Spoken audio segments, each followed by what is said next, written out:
What's up, SYNTHO? Today I'm going to be sharing with you 6 easy wins to improve your drum grooves. These aren't the most advanced tips, but the ones that are super effective, and sometimes most simple things are the most effective.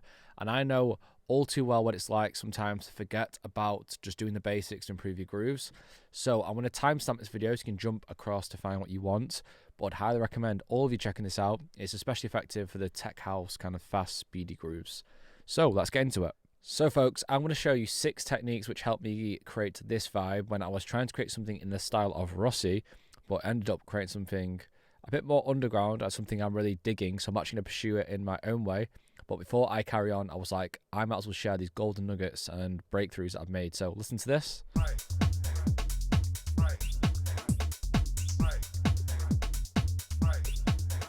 So yeah, I think it's sounding really cool. So before I went into the synths, I was like, I need to share some of this knowledge with you guys.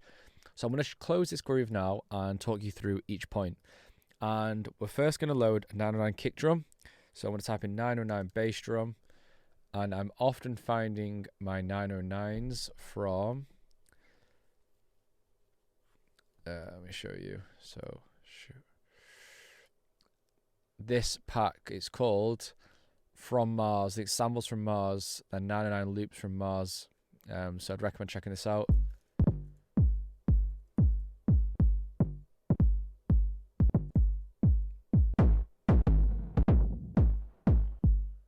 So let's find one I like this one. This one MIDI. Drag this in, and now we've got our bass drum. So the first tip is using pitch on your drums. So let's just write a simple 4/4 pattern with this kick drum.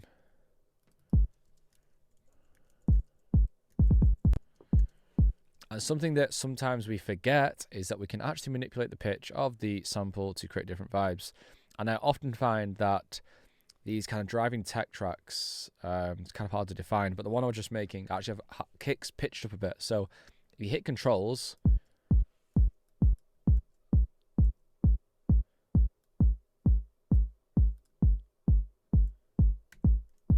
can you feel that energy lift straight away? And this technique can be used across all of your samples. So I'm actually going to duplicate this snare and drag it out here so we can listen to the same one here. But remember to experiment with pitches. This can be done on a track you finished, a track that you just started. Just see if by changing the pitch you can actually switch up and improve the groove. So here, if we go into this snare,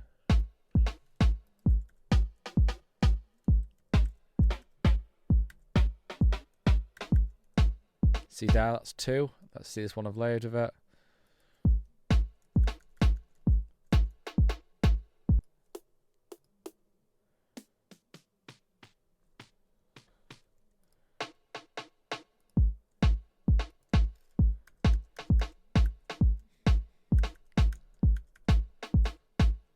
Can you see that energy just shifts up and down as the pitch moves? So it's something I used to do loads at the start, but something I've thought less about in recent times.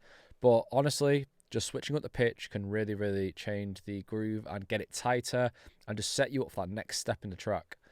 So the next point is layering. Layering is a weird one. Sometimes I say don't layer, sometimes I say do layer, because when you layer, you are going to create yourself more work to do in the final mix. So I would never really layer your low end. What I do like to do is layer snares. So for example, if we just put in, let's just type in snare here. I want to show you how I like to do it if it's a snare drum. So if we do right click, MIDI track, put this snare in, we have got this. Let's just put a basic offbeat. So what I'm going to do is I'm going to actually bring the sustain down. And my favourite way to layer is right-clicking this and group it to itself. And then there is this little button here. Hit this, and you can drag and drop samples in. And why I like this, I think it's just the limitations visually that you can only see these 2 sounds here. It's not like having different channels, etc. You can expand it here and just adjust the volume.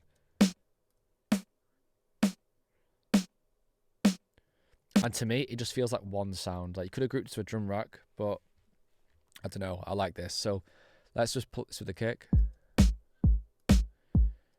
Let's bring the sustain down. pitch it up. Pitch this one up.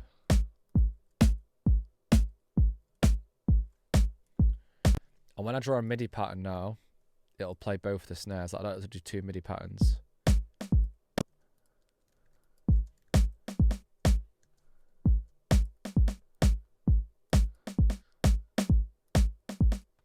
Always remember your velocities. So yeah, super effective, and you know, it can sound really nice. Don't overdo it when it comes to the old layering, but you can see now if I turn one of these off,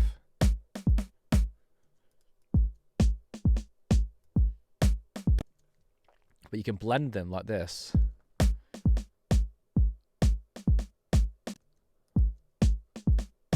Now they sound really nice. I think because I've reduced the sustain as well, they sound really tight. And let's put a EQ8.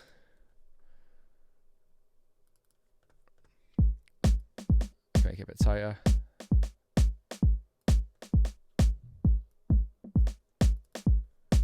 And we could use the bass drum.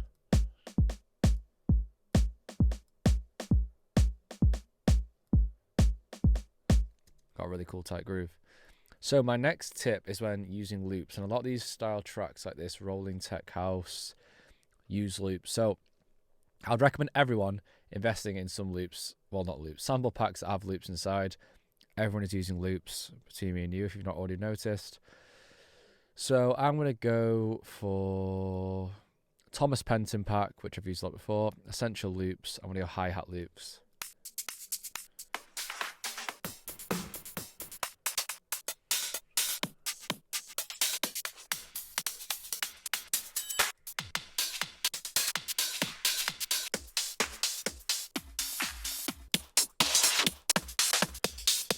I want to find something. Let's do this one just to show you the example. So drag and drop this into an audio track. It'll automatically do that if you just drag it there. Then turn it down. Let's play it. Or what I want you to do is double click inside here, and we can hit this button here, the transient. So we're going to switch the shape to this forward one. And what this then does is when we reduce this 100, it'll become tighter.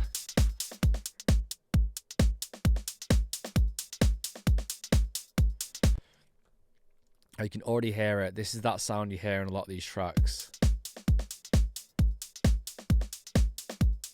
And you immediately get a groove.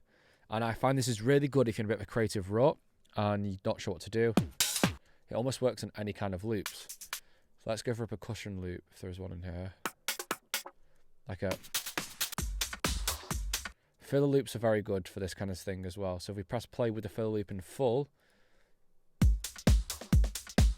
quite a lot going on. Hit this transient button, hit it here.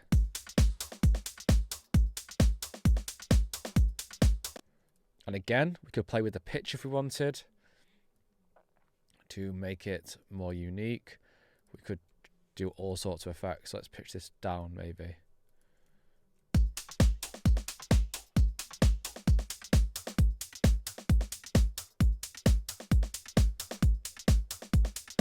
We could put a phaser on here, for example. This is kind of off grid, but I just want to show you.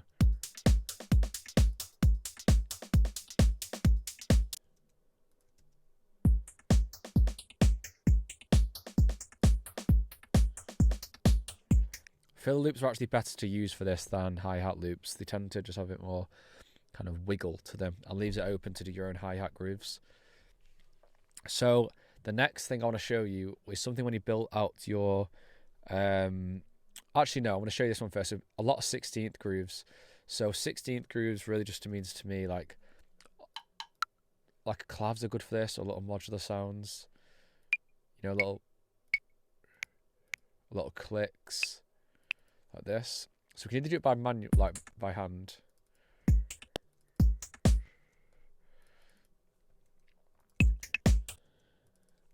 And use your velocities to kind of do that.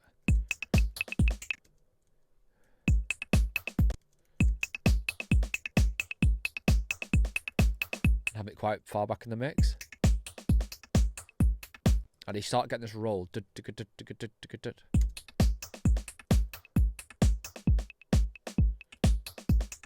know, with that other fill loop, it's already sounding great. So if we took that fill loop out,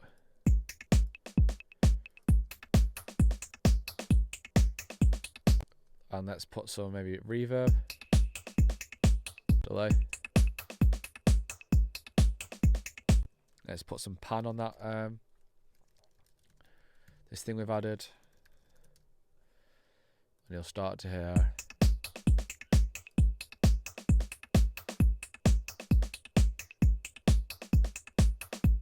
And when I say lots of 16 grooves, you could then add like a 808 hi-hat.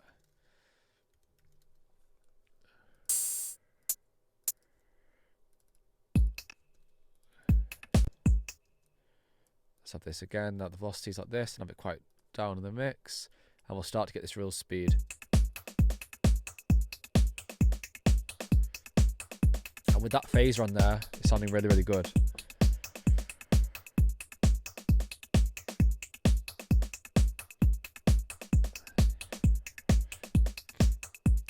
So my next tip is to use a sequencer to generate some percussion. So you guys will have seen me use Alex Kidd sequencers before. Probabilistic sequencer. There is an updated version, which I'll link somewhere. So what we can do again, put in here, if you've got any glitch kind of sound, I'm just going to search glitch.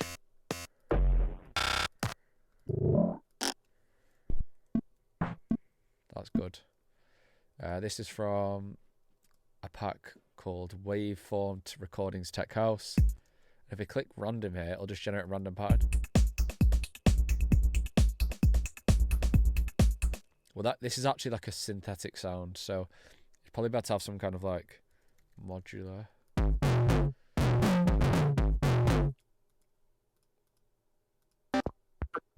Like this is from, I'm not too sure, let's have a look. Showing places. Not sure what this is from. Just oh, East End Dubs pack.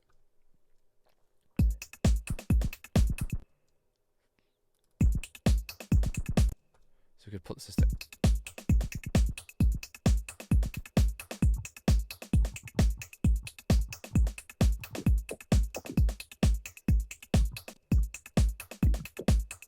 So we might just like these high pitch ones like this.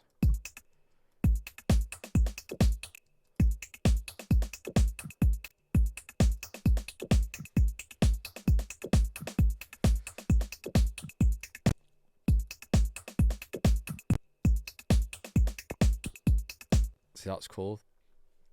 Then we could put some effects in here as well. But using these sequences can really create some nice randomization in the track, which you wouldn't necessarily want to draw in.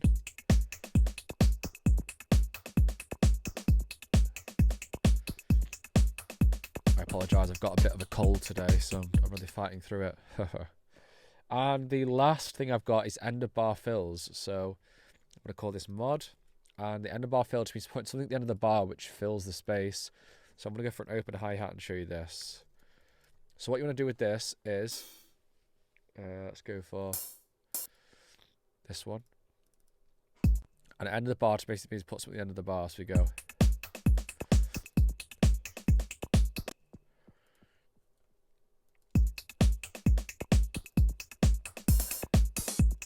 Like this, which sounds pretty cool. But then let's put some effects on it. So let's go for that phaser again, which you guys know I love. Phaser, and we're going to go for a delay as well. So we're going to go for audio effects, EQ, echo. Let's go for ambient spaces. Let's see what happens.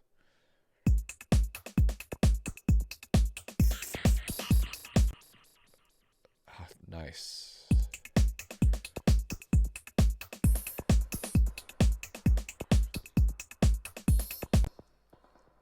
Try shimmery.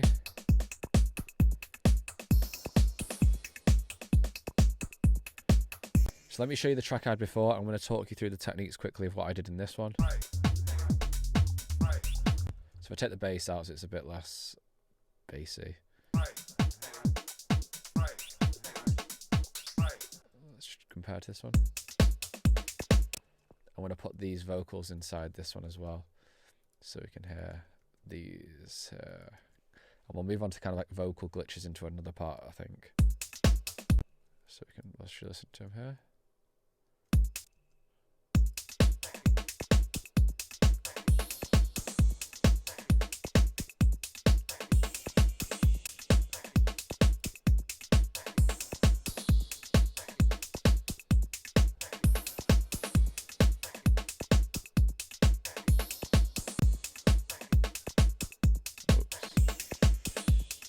So yeah, they're the fundamental techniques I followed to get this groove.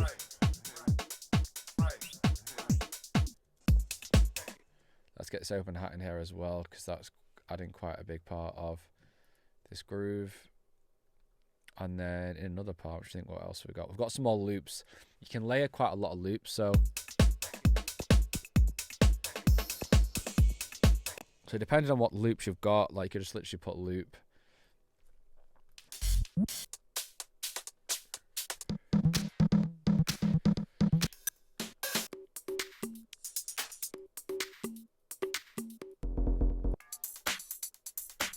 But a lot of these tracks are using these kind of things, and they just tighten the thing up. So let's put it on here, transient, change it again.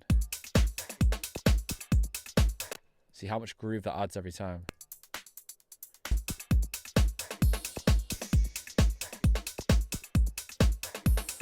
If you compare it to that now.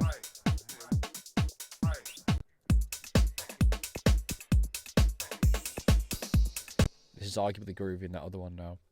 So yeah, any questions on this one, let me know. And maybe I can do these more often, like kind of build something and then identify the little techniques I've done. But yeah, I can keep building on this video as well. So yeah, the techniques I used in the first loop I showed you in the second one are very much the same. The only difference thing is the sample selection. This is something which is hard to teach because it's really up to you about your personal preference.